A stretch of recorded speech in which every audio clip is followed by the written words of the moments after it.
Question that weighs on my mind a lot is, can you change the world but make it fabulous? I'm hoping that our guest today can help answer that question once and for all.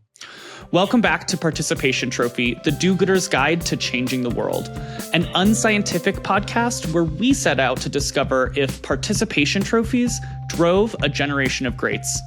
I'm your host, Topher Williams. On today's podcast, we have a true Texas icon. He's a lover of big hats, sparkly boots, and a fierce set of nails.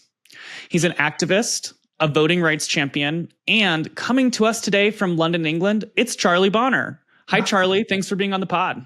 Hello. Thanks for having me, Topher. Great to see you. It's so good to see you, too.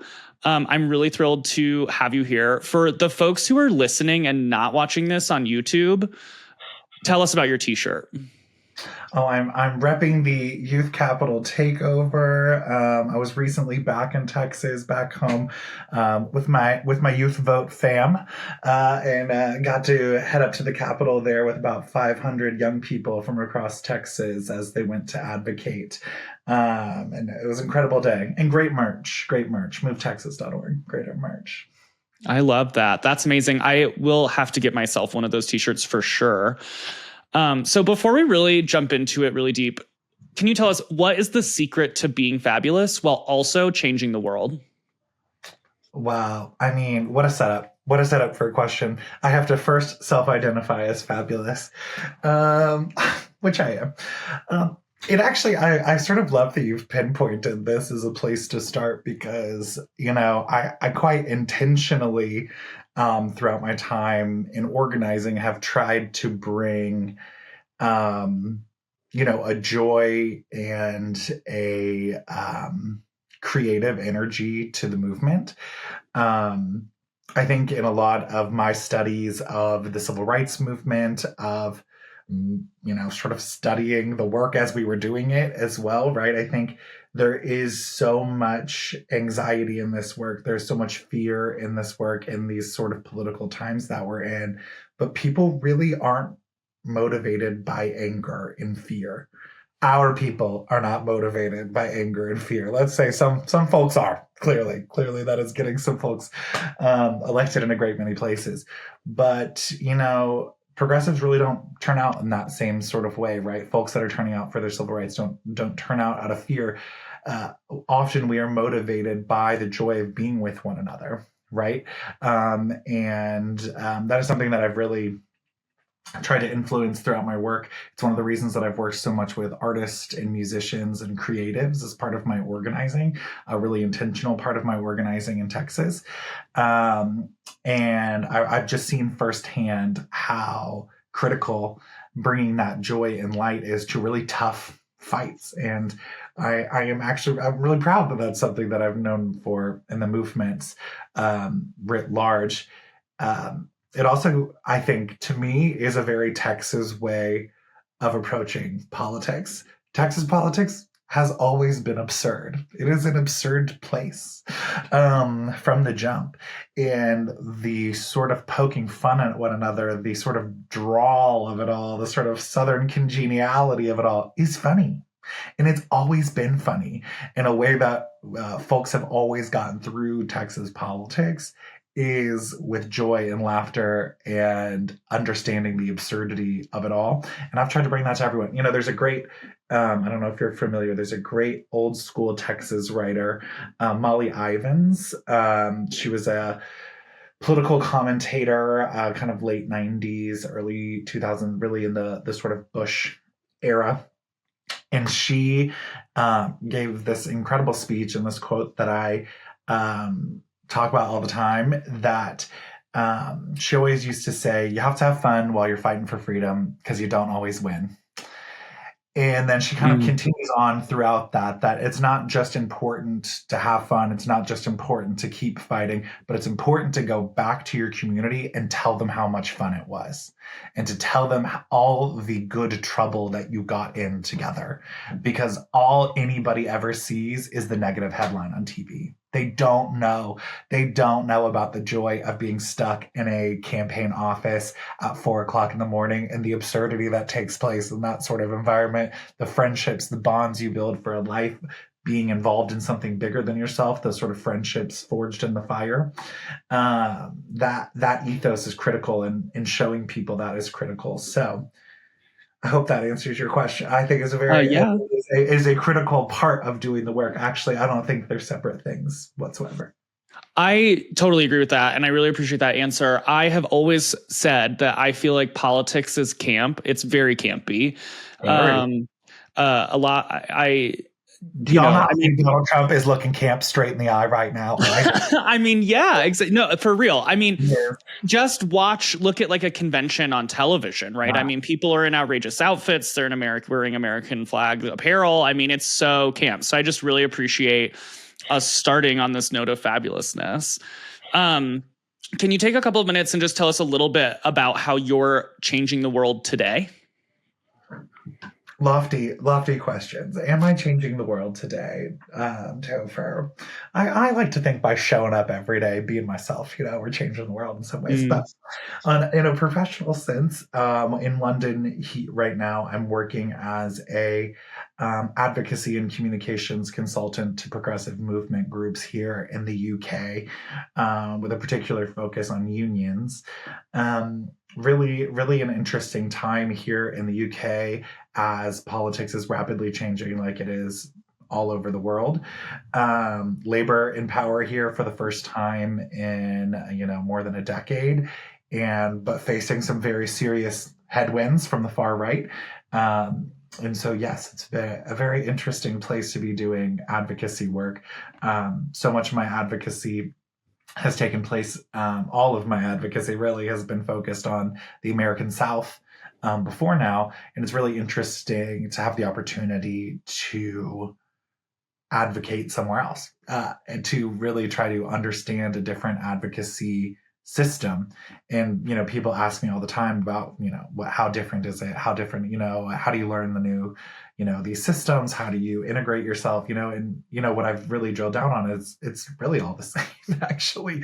Like once you actually get into the room, all advocacy is trying to identify like who has the power to make the decision that you want to make and who around them are you going to influence that power on? That's all it ever is. The sort of specifics of prime ministers and presidents sort of become irrelevant when you just really drill down into those, who has the power to make the decision that we need them to make. So that's what I'm focusing on these days. That's amazing. I mean, I actually was going to ask you the question, what is the difference? But it sounds like you're saying it's all, pretty similar, right? I mean, we're emotional decision makers. People make decisions emotionally about their leaders, right? And so it's interesting that, we may think of ourselves as really special here in the US, but really we're not. And people around the world really are very similar in the ways that we navigate leadership, change making, all of that kind of stuff. Yeah, I think particularly on the change making side, right? It really, everything, everywhere, all drills down to a power map at the end of the day, right? Or total organization. Speak, right? But the ways that you influence power. What is, I think, remarkably different, I do think that like voters themselves are quite different. There is something really interesting in, drilling down into the idea of the American dream, or even some of these just like fundamental values, right? Which are fundamental values whose origin is in a split with British fundamental values, right? And so some of these ideas around, intergenerational movement, socioeconomic movement, some of these ideas about hope and change and collective power of people, those are sort of foundationally different. How we actually practically advocate end up being the same, right? But the sort of messages we use, the sort of ways that people identify themselves within movements, identify themselves as in change makers is actually, I think, quite different. There is some education here, I think, really on like trying to help citizens understand their own power. And of course, that's a fundamental part of the work that we do in the States, particularly with disadvantaged groups. Most of my work has been with young people, right? There's a lot of education about sort of your own inherent power there. But I think as a foundation, right, as Americans, we're like, yeah, this is our shit. Like this is our Yeah. shit, we do shit, And I think sort of at a very foundational level that sort of there's a foundational clash there that's really interesting, but also coupled with like no respect for an MP whatsoever, like on an interpersonal level. It is very like you're on a first name, like if I see you at the pub, like it's on site, like like which I sort of love that part too. So there's sort of highs and lows all across the board. Yeah, that's so interesting. Thank you for sharing all of that. Going back a little bit, you started your stint in not really a stint, but you started your time in politics, I guess. I like the idea that it could be a stint. That we've changed the world so much that we work ourselves out of a job, right? Yeah. One of these days. One day. Well, you got your start, though, volunteering with Obama's campaign when you were just 12 years old. I'm curious what drove young Charlie to get involved. Delusion, mostly. But no, actually, I was really lucky. I took civics in middle school in Richmond, Virginia, and Virginia was not a state that particularly prioritized civics. It was like a half-term class that was like 45 minutes long in an overfilled classroom, that no one really, I think, was paying much attention to because you didn't really have to. Whereas I was in the back of the room being like, there's something actually quite interesting going on here. I ended up just asking so many questions of my civics teacher that she really saw the sort of passion that I had for this. And it really drilled down to a sort of fundamental understanding. Obviously, I knew what the government was. I knew what politics was. My parents watched the news all the time. But I think what a really good civics teacher taught me was that it's just everyday people making those decisions. Everyday people elected by everyday people who decided to show up. All of this is just a process of people who have decided to show up. And that, I think, as a young person that was really trying to find myself, was really trying to find a community for myself, that understanding that this huge thing, this entire system was just people that decided that they were going to show up. At the end of the day. And that really, that understanding changed my life. And she encouraged me to get involved in that campaign. She said, the only way to really understand this is to like really get involved in it, like go to a campaign office. There's one down the street. Like, you want to see how this really works? Like, get into it. Which she definitely was not supposed to tell me. Was definitely not supposed to encourage me to get involved in the campaign, but she truly, truly, truly changed my life. And my mom and I would go and volunteer. And the first few times, was just like making signs for rallies and things like that. Worked my way up to making phone calls, calling voters, which is a traumatic experience as a young, not yet queer, prepubescent little boy. I kept like dropping my voice octaves, being like, "Hi, I'm Charlie with the Obama campaign." And my mom would be sitting next to me and be like, "I don't know what you're doing, but I need you to stop immediately." She was like, "You're losing votes. You're losing votes with this baby." Lived a lot of lives, and then eventually, started knocking on doors. Even as a very young person, I think the campaign knew that it was very hard to slam the door on a 12-year-old. And I was rolled out there. I was rolled out into those streets for sure. And that really, that campaign, was my crash course in politics, is the sort of foundation from everything that I do. And a lot of it is those conversations that I would have at people's doorsteps. It was that same concept that I had learned in class, right? They were just everyday people who needed a little bit more information about who was running, where they could cast their ballot. And when they were empowered with that information, like, they made a decision. And we elected people. It really is, that's it. And billions of dollars go into this thing. And really, it all comes down to those conversations at the doorsteps, right? So, that campaign was amazing. And doing it in Richmond, which was a battleground state, I guess still is. I guess. Yeah, I think so. I guess we're still claiming this one. But a really critical battleground state in 2008, flipped in 2008. And so this sort of energy and, the complicated history Virginia specifically has, as part of the Confederacy, the racial history, Virginia electing a Black man, all of these sorts of things, even as a really young person, that energy was just incredible, and is a thing that I'm still searching for. That energy is, I think, of many of us that got our start there. I think you're always sort of searching for that same energy. I mean, yeah, I definitely am, right? Like from my first campaigns, definitely I can remember that kind of energy. And it really is what drove me to continue to be involved in this kind of work, right? I also think that every young queer boy that I've ever met has either an English teacher or a social studies teacher that really, made a difference to them. So shout out to all the teachers who are listening, right? We love the teachers. I want to shift gears just a little bit, though. You made headlines in 2021 for pushing back against Texas lawmakers' attempt to restrict voting rights in the state. Can you tell us what it was like to be on the ground for that fight? Yeah, really interesting. It was interesting in part because it was a fight that really no one thought we were going to have. Folks might not remember that that year in Texas politics was preceded by COVID, as we were called COVID critically, and then also that the Texas ice storm that occurred that knocked the power grid out for several years. Killed more than 100 people in Texas. An incredibly tragic failure of the government and a gross negligence from the government, truly. I think most Texans assumed that they were going to have to spend their political capital in that legislative session fixing the energy grid. And we were naive. Unfortunately, we were naive to believe that they were going to do anything about the energy grid.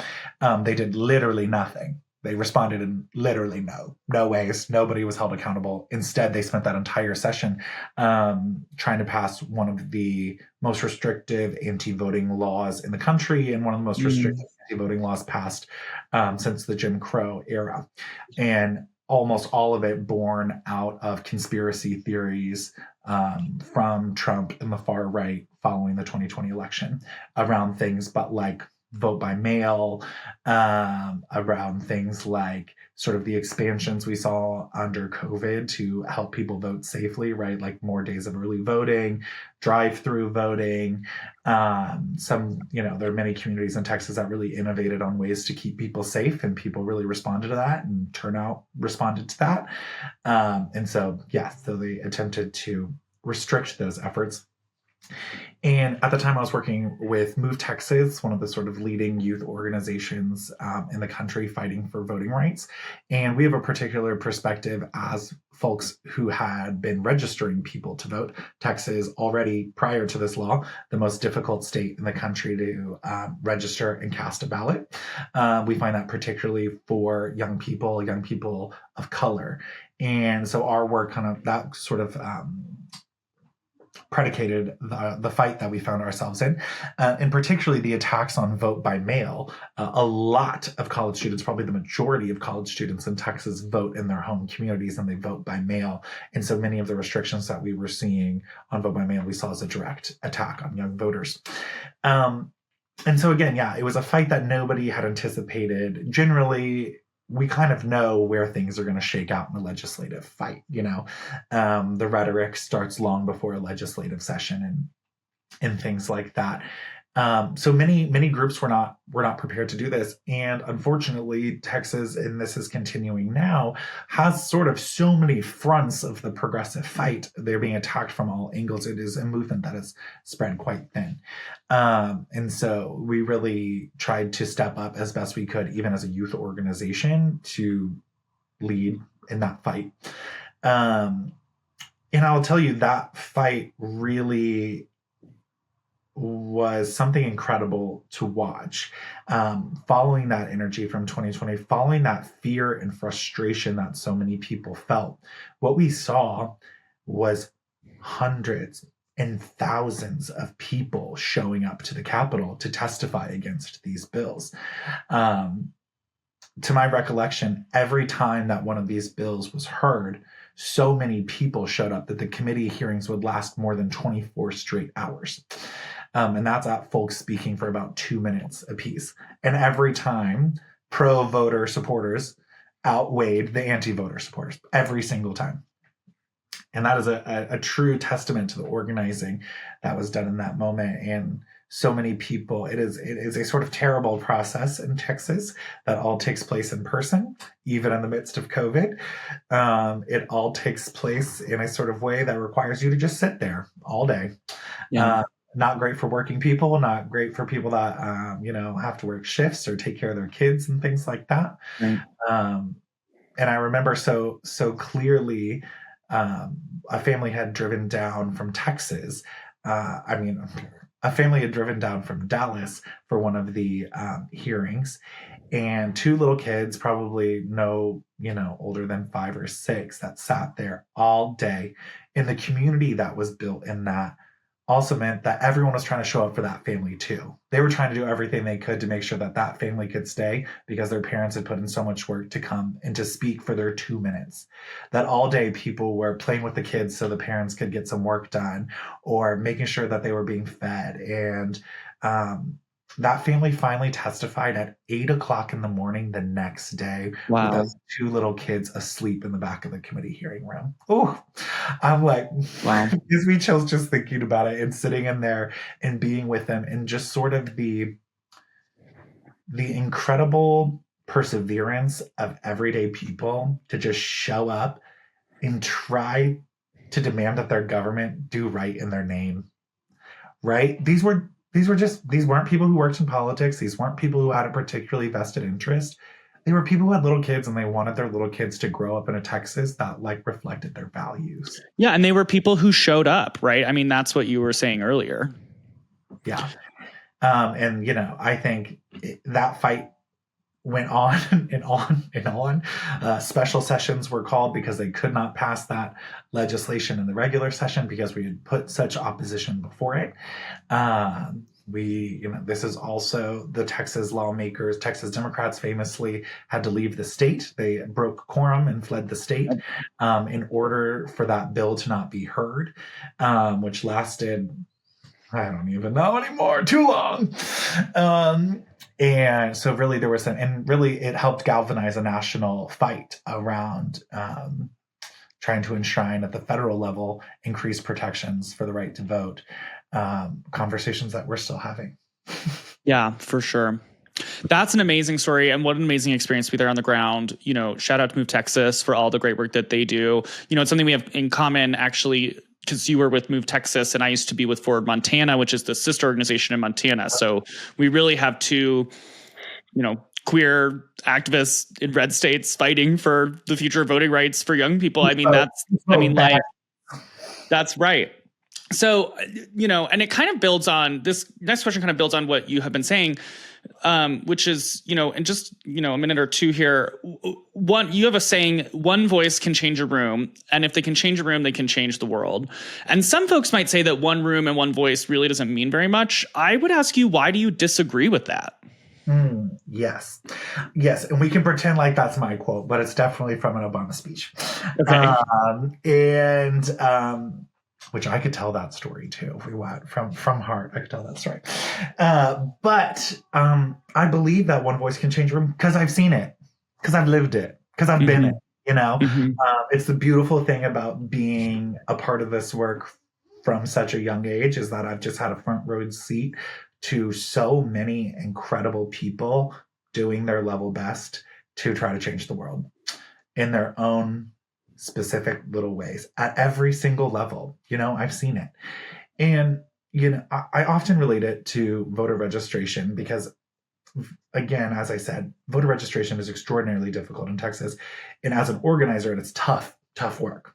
That is putting clipboards in hands and being rejected again and again and again and again, right? Being ignored, whatever, right? People think you're something, all these sorts of things. But I think what I always fell back on is that it wasn't about registering the 100 people. It was about registering the one person. It was always about registering the one person.